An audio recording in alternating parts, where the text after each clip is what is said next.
I have a brother-in-law. His name is David, and he is incredibly successful.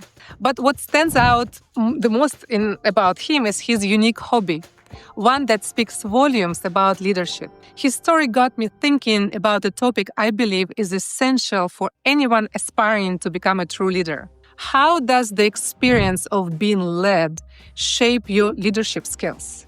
It might sound a bit strange, right? After all, we are often taught that a leader must always be out in front.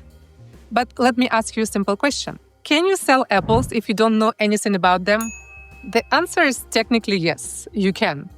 But will you be so good at it that people will want to buy only from you? I believe the answer is no. And that's what we are going to explore today. This video centers on one key question. What journey must a leader take to inspire others? By the end of this video, I'll share a simple test. 5 key questions to ask yourself to determine if people would truly want to follow you as their leader. So, David, my brother-in-law, does something remarkable every Sunday morning. David volunteers with Career on Duo, an incredible nonprofit that pairs guides with blind athletes. Together, they run as a team tethered by a short rope. When I asked him why he does it, David simply said, "I want to run and I want to help people. This way, I could do both." But what struck me most wasn't just his commitment, which is truly remarkable. It was the training he went through to become a guide. Before David could lead, he ran blindfolded. He wanted to feel what it's like to really entirely rely on someone else for direction and safety. Think about that for a moment.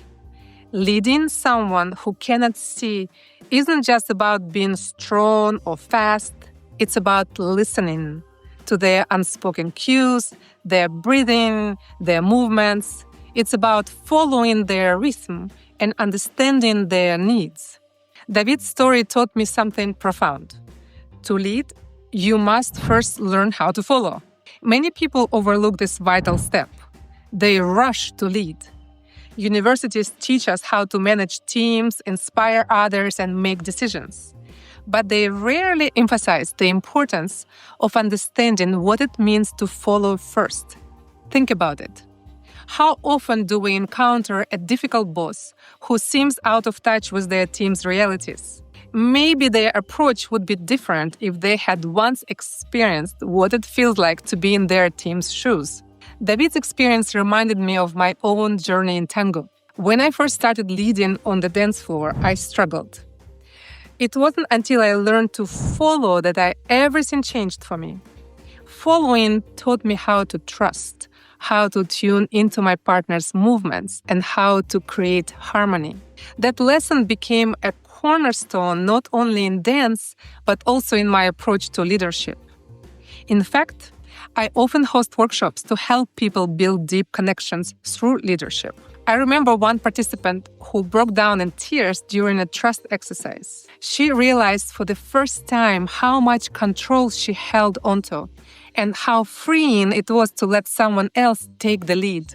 These moments are transformative, not just for the participants, but for me as well.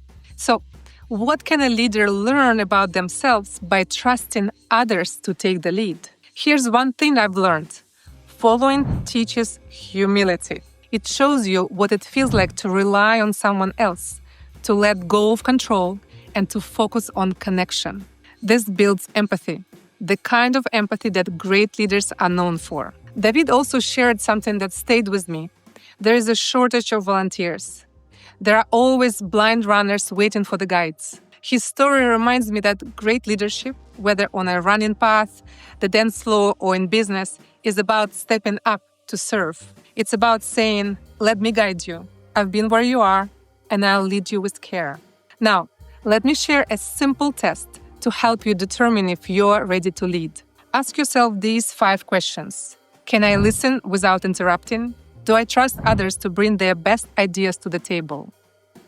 Am I willing to take feedback and adapt? Can I inspire others without relying on authority? Do I lead in a way that I would want to follow? Reflecting on these questions can reveal a lot about your leadership readiness. What do you think about this topic? Have you ever experienced moments where you had to follow before you could lead? For me, those moments have shaped how I approach not just leadership, but life. They've taught me that true leadership is about creating space for others to thrive. If you are passionate about leadership, personal growth, and building deep connections, don't forget to subscribe to my channel. This is where we explore the questions that truly help us grow. What is your take? Let's discuss in the comments.